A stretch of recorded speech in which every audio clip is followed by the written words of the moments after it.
રાજ્યના ખેડૂતોના માથે ફરી આવશે માવઠાનું સંકટ। હવામાન નિષ્ણાત અંબાલાલ પટેલે કરી છે માવઠાની આગાહી।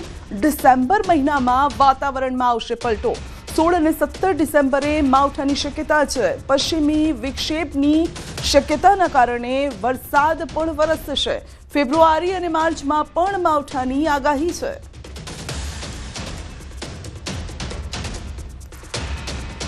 તારીખ 16-17 ડિસેમ્બર સુધીમાં રાજ્યમાં ક્યાંક માવઠું થવાની શક્યતા રહે, કારણ કે આ અરસામાં પશ્ચિમી વિક્ષોભ આવવાની શક્યતા રહેશે।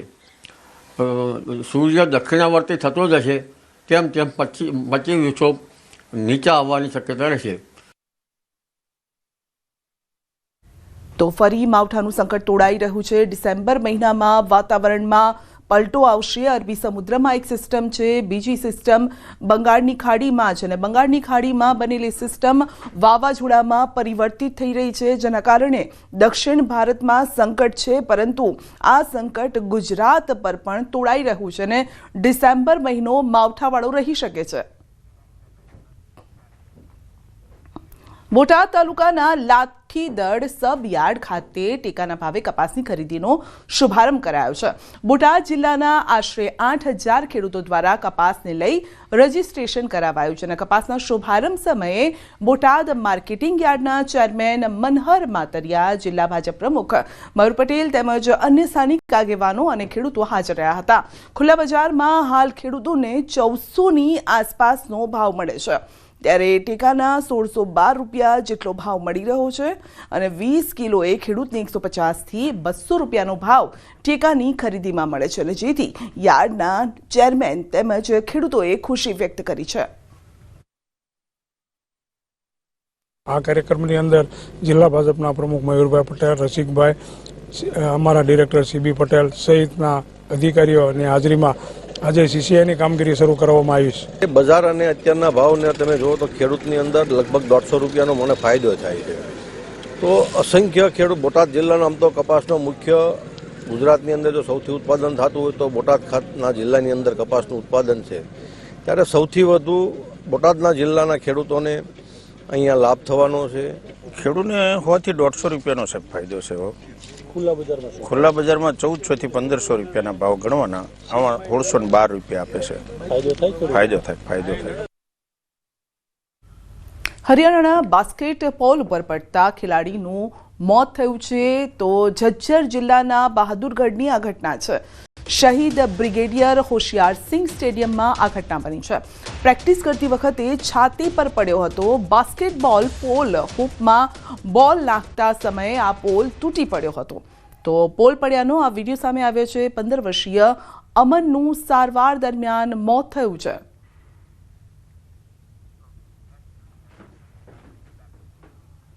બિહારના વૈશાલીમાં આજે સવારે સાયકલ ચલાવતી 2 વિદ્યાર્થીનીઓને એક ઝડપી ડમ્પરે ટક્કર મારી અને બંનેની હાલત ગંભીર છે। બેલસર પોલીસ સ્ટેશન વિસ્તારના જરંગ ચોકમાં આ સમગ્ર ઘટના બની અને જે સીસીટીવીમાં કેદ થઈ છે। અકસ્માત થયો ત્યારે બંને વિદ્યાર્થીનીઓ એક જ સાયકલ પર કોચિંગ ક્લાસ જઈ રહી હતી અને બંનેની હાલત ગંભીર છે। સ્થાનિક લોકોએ ડમ્પરને કબજે કર્યું છે। મહેસાણાની વાત કરીએ તો શાળામાં 13 વર્ષીય વિદ્યાર્થીનું મોત થયું છે। વિદ્યાર્થી ફૂટબોલ રમતા રમતા ઢળી પડ્યો હતો। વિદ્યાર્થીને સારવાર માટે હોસ્પિટલ ખસેડાયો। હૃદય બંધ થતાં વિદ્યાર્થીનું મોત નીપજ્યું છે, તો વધુ દોડવાથી હૃદય પર લોડ પડ્યો હોવાની શંકા છે।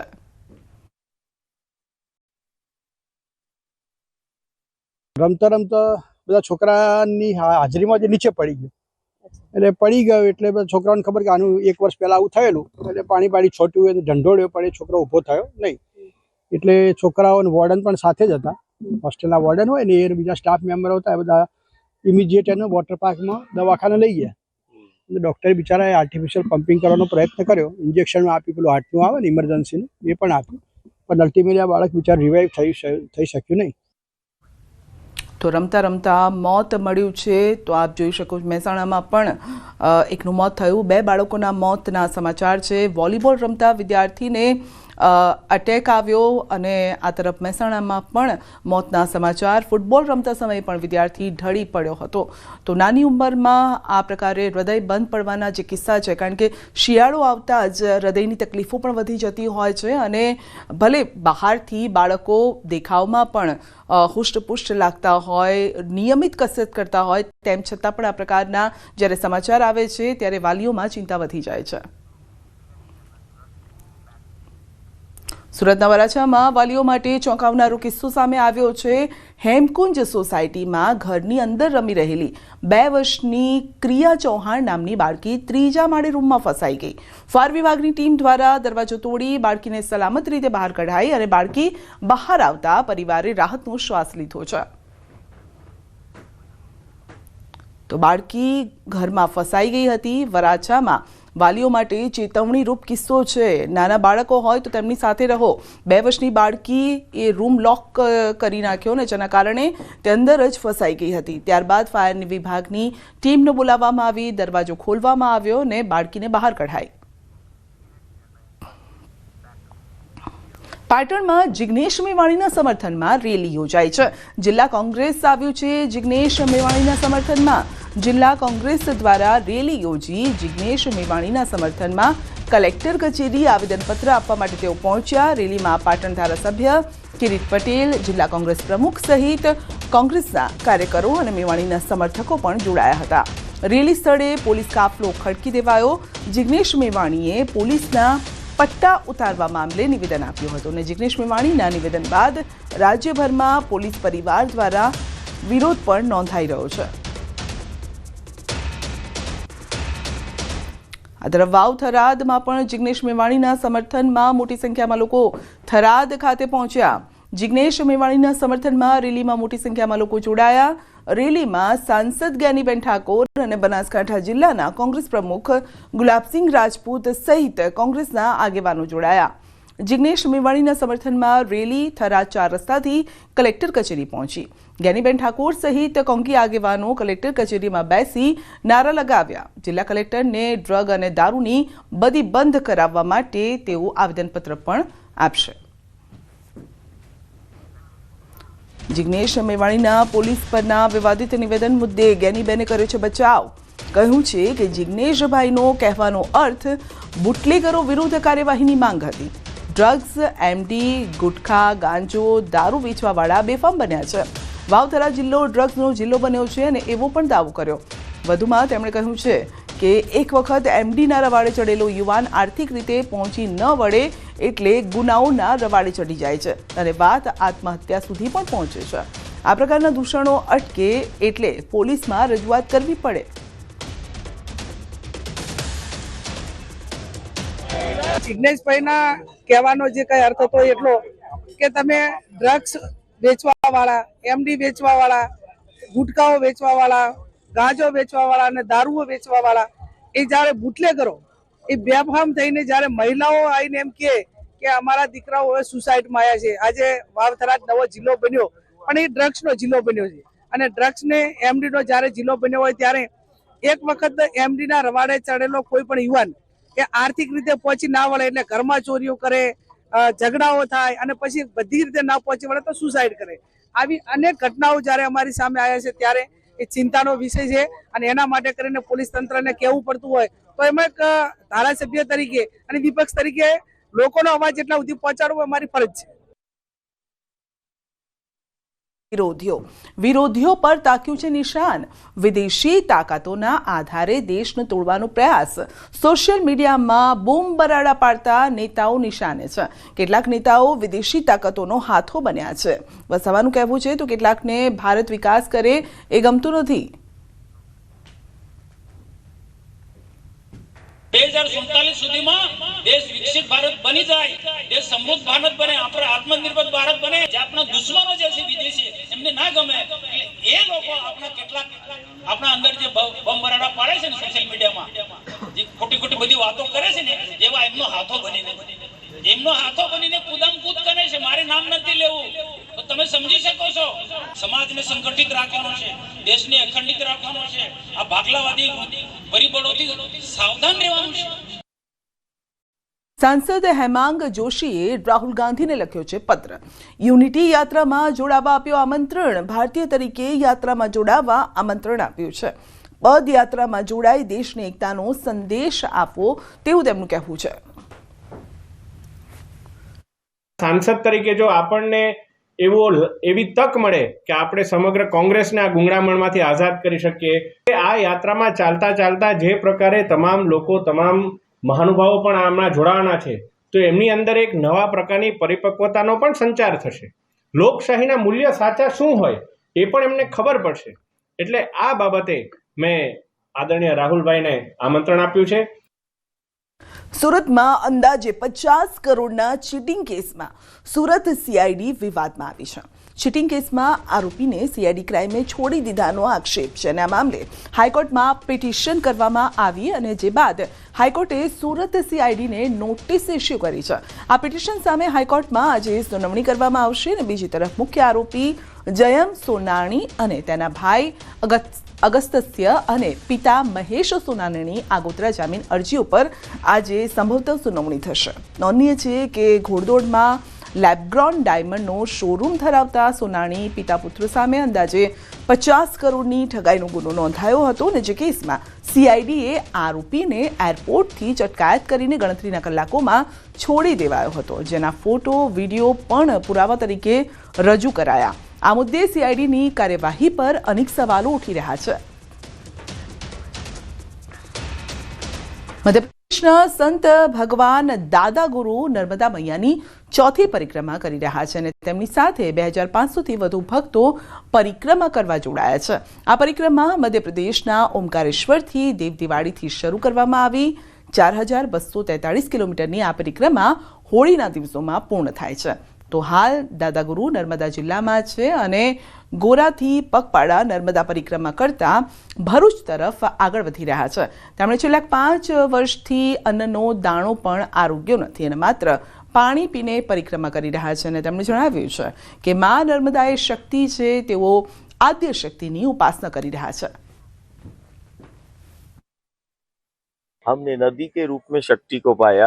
हमारे लिए ये नदी नहीं, हमारे लिए प्रत्यक्ष ये शक्ति है और ये वही शक्तियां हैं जो हमारे जीव जगत का आधार है और इन्हीं की निकटता में हम सबसे बेहतर और सबसे सुरक्षित जीवन की कल्पना करते हैं. इस परिक्रमा में हमें सबसे पहले ओमकारेश्वर मंदिर से जल लेना होता है, वहीं से संकल्प लेना होता है और मार्ग बहुत ही कठिन और दुर्लभ है, लेकिन ये मार्ग सिर्फ चलना नहीं, हमें बहुत कुछ सिखाता है. दुनिया की एकमात्र नदी जिसको हमने शक्ति के रूप में पाया है, माँ नर्मदा, जिनके परिक्रमा करने मात्र से ब्रह्मांड के परिक्रमा का फल मिलता है.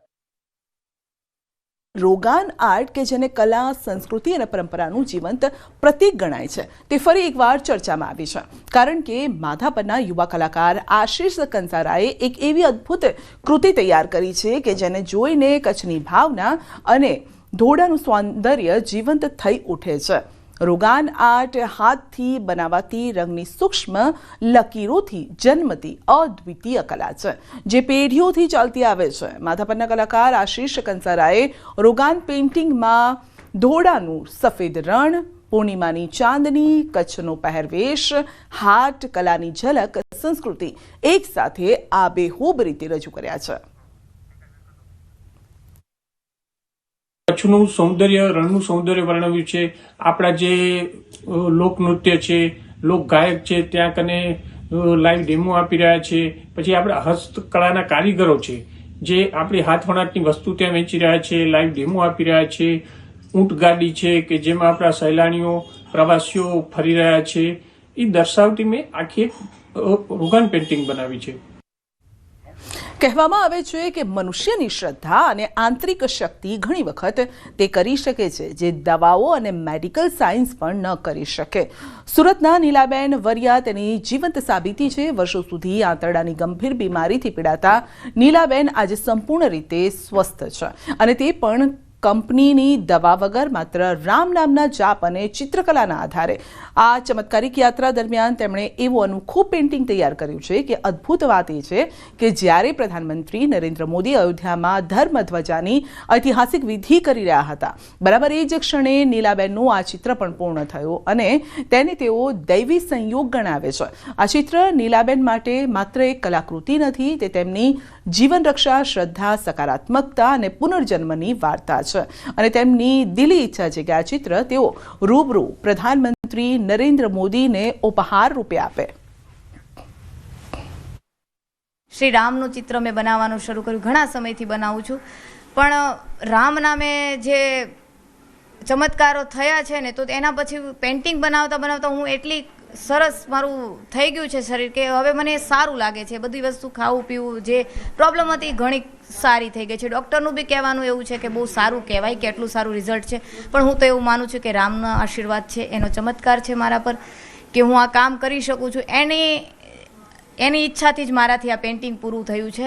જેમ રામ નિસ્વાર્થ ભાવે સેવા કરતા હતા પોતાના રાજ્યની, એ રીતે આપણા મોદી PM મોદીજી પણ એવી જ રીતે કાર્ય કરે છે અને એણે આપણી આવનારી પેઢીને એટલી લગાવ કરાવ્યો છે આપણી સંસ્કૃતિ પ્રત્યે, આપણા ધર્મ અને કર્મ સમજાવ્યા છે. જેમ રામ જીવતા શીખવાડતા એવી રીતે આપણા મોદીજીએ પણ શીખવાડ્યું છે અને આજની જે આગળની પેઢી છે એના પર એટલો બધો પ્રભાવ છે કે હરેક બાળક રામનું નામ લે છે.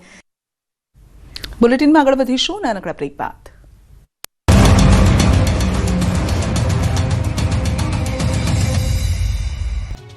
એક તરફ રાજ્યભરમાં SIRની કામગીરીથી BLO કંટાળી ગયા છે, કામ ટોર્ચર સમાન લાગી રહ્યું છે, ત્યારે દાહોદ જિલ્લામાં મતદાર યાદી સઘન સુધારણા કાર્યક્રમ અંતર્ગત ઉત્તમ કામગીરી કરનાર કર્મચારીઓને સન્માનિત કરવામાં આવ્યા.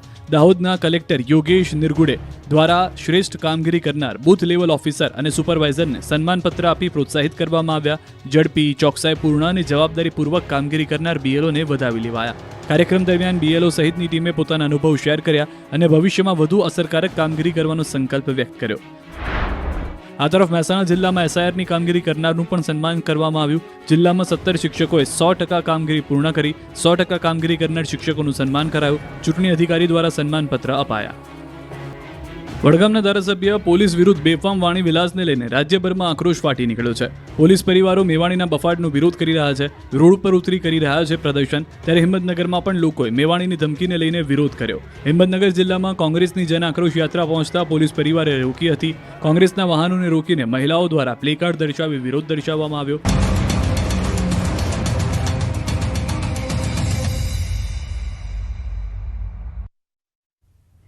નડિયાદમાં ધર્માંતરણ કરાવવાનો મામલો છે. નડિયાદ ધર્માંતરણ કેસમાં કોર્ટનું કડક વલણ. આરોપી સિમોન ઈશ્વર ખ્રિસ્તીની આગોતરા જામીન અરજી કોર્ટે ફગાવી છે. આ કેસનો આરોપી અને રિસ્ટોરેશન રિવાઇવલ ફાઉન્ડેશન ટ્રસ્ટના ટ્રેઝરરના આગોતરા જામીન રદ થયા છે. સિમોન ખ્રિસ્તી અમદાવાદનો રહેવાસી છે, જે મુખ્ય આરોપી સાથે સંકળાયેલો હતો. અગાઉ પણ મુખ્ય આરોપી સહિત 2 આરોપીઓની જામીન અરજી રદ થઈ હતી.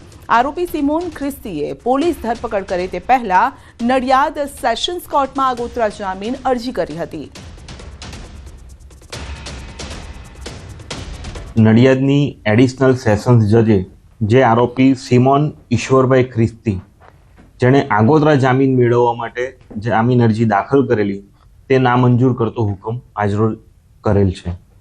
આરોપી સિમોન ખ્રિસ્તી, જે મુખ્ય આરોપી સ્ટીવન મેકવાનની રિસ્ટોરેશન રિવાઇવલ ફાઉન્ડેશન નામનું જે ટ્રસ્ટ ચાલી રહ્યું હતું, તે ટ્રસ્ટની અંદર મુખ્ય ટ્રેઝરર તરીકે, એટલે કે આર્થિક બાબતો જે જોવાની કે દેખરેખ રાખવાની હતી, તે હાલના આરોપી સિમોન ઈશ્વરભાઈ ખ્રિસ્તી દ્વારા રખાતી હતી.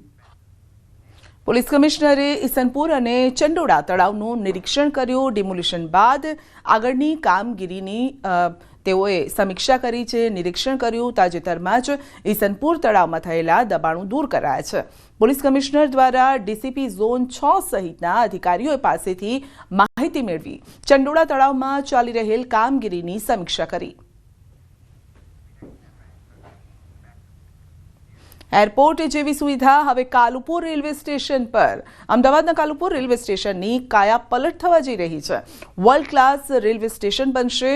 આ ડિઝાઇન પર રેલવે સ્ટેશને નવો લુક આપવામાં આવશે અને અદ્ભુત નજારો કાલુપુર રેલવે સ્ટેશનનો જોવા મળશે.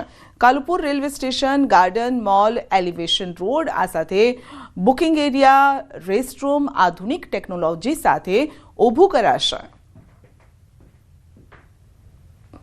કાલુપુર રેલવે સ્ટેશનનું રીડેવલપમેન્ટ થઈ રહ્યું છે. રેલવેની કાયા પલટ થઈ રહી છે અને વર્લ્ડ ક્લાસ રેલવે સ્ટેશન છે તે બનવા જઈ રહ્યું છે. અત્યારે કામ ચાલી રહ્યું છે ડેવલપમેન્ટનું અને જોઈ શકો છો કે DRM છે તે પણ અહીં વિઝિટ કરી રહ્યા છે.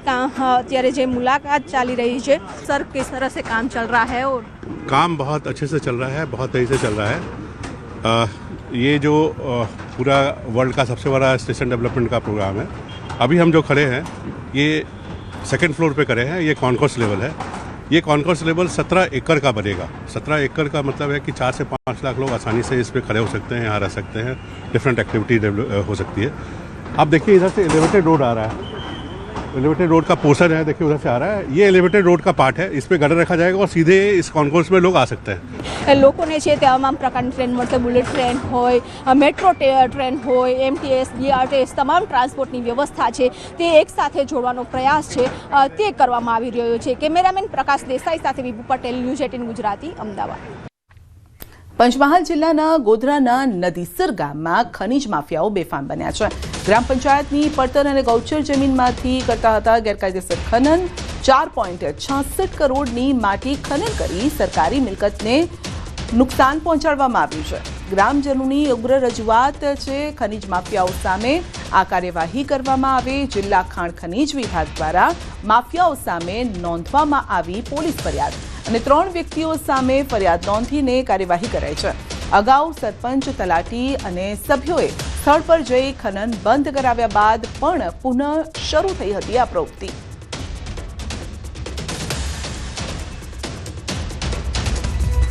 તો ખનીજ માફિયાઓ બેફામ છે. ગ્રામ લોકોએ અનેક વખત રજૂઆત પણ કરી છે, છતાં પણ ખનીજ માફિયાઓને કેમ કોઈ ડર નથી? કેમ ધડલ્લે તેઓ આ રીતિ ખનન કરી રહ્યા છે? સવાલ એ છે કે જે સરકારી મિલકતોને નુકસાન પહોંચી રહ્યું છે તેની ભરપાઈ કોણ કરશે? માફિયાઓ કોની નજર હેઠળ આ રીતે સતત ખનન કરી રહ્યા છે? જામનગર પોલીસ દ્વારા કોમ્બિંગ ડ્રાઈવ યોજવામાં આવી. શહેરના સંવેદનશીલ વિસ્તારોમાં પોલીસની 12થી પણ વધુ ટીમો બનાવી કોમ્બિંગ ડ્રાઈવ હાથ ધરાઈ. તો દિગ્જામ સર્કલથી લઈ અને જાગૃતિનગર, બાવરીવાસ સહિતના અલગ અલગ વિસ્તારોમાં DYSP, local crime branch, A division, C division police તેમજ ડોગ સ્ક્વોડની ટુકડીઓ સાથે રાખી સઘન ચેકિંગ હાથ ધરવામાં આવ્યું હતું. તો શહેરમાં સુરક્ષા અને શાંતિ વ્યવસ્થા જળવાઈ રહે તે માટે પોલીસ પ્રશાસન દ્વારા કોમ્બિંગ ડ્રાઈવ યોજાઈ હતી. પ્રોહિબિશનને લગતા ગુનાઓ તેમજ હથિયારબંધીના જાહેરનામાને લગતે ગુનાઓ તથા સાથે સાથે યદિ કોઈ NDPS એટલે કે કોઈ બીજા કોઈ માદક પદાર્થ દ્રવ્યોનો લગતા કે કેસો છે તેમજ અગાઉના જૂના હિસ્ટ્રી શીટર્સ છે, MCR છે, આ તમામને ચેક કરવા બાબતની ડ્રાઈવ યોજાતી હોય છે. તો આ જ પ્રકારની ડ્રાઈવ આજે શહેર ડિવિઝનના તમામ પોલીસ સ્ટેશન્સને સાથે રાખીને તેમની 12 જેટલી ટીમો બનાવીને બાવરીવાસ અને સિટી C ડિવિઝનના અલગ અલગ વિસ્તારમાં કરવામાં આવેલી હતી. અમરેલી જિલ્લામાં સિંહનો આતંક. ખાંભાના ગીદડી ગામે માનવ પર સિંહના હુમલાની ઘટના ઘટી છે. ખાંભાના ગીદડી ગામ સિંહણ દ્વારા ખેડૂત પર હુમલો કરાયો. ગઈકાલે બગસરાના હમાપુર ગામે સિંહણ દ્વારા 5 વર્ષના બાળકને ફાડી ખાધું હતું અને ગીદડી ગામના મુકેશભાઈ સોલંકી જેઓની ઉંમર 34 વર્ષે વાડીમાં પાણી વાળતા હતા અને અચાનક સિંહણે તેમના પર હુમલો કર્યો. ઇજાગ્રસ્ત યુવકને કમર અને પીઠના ભાગે ઈજા થઈ છે. સારવાર અર્થે તેમને ખાંભા બાદ અમરેલી ખાતે ખસેડવામાં આવ્યા. ગીદડી ગામમાં છેલ્લા 1 મહિનામાં સિંહ દ્વારા માનવ હુમલાની આ બીજી ઘટના છે, જેથી લોકોમાં ફફડાટ છે. ખાંભા વન વિભાગ દ્વારા હુમલો કરનાર સિંહણને પકડવા કવાયત હાથ ધરાઈ છે. જનાવરે પાણી વાળતા વાળતા હુમલો કરી દીધો છે અને આવું નવું વારે વાર જંગલ ખાતાને વિનંતી છે કે આ બીજો બનાવ છે 15-20 દિનની અંદર.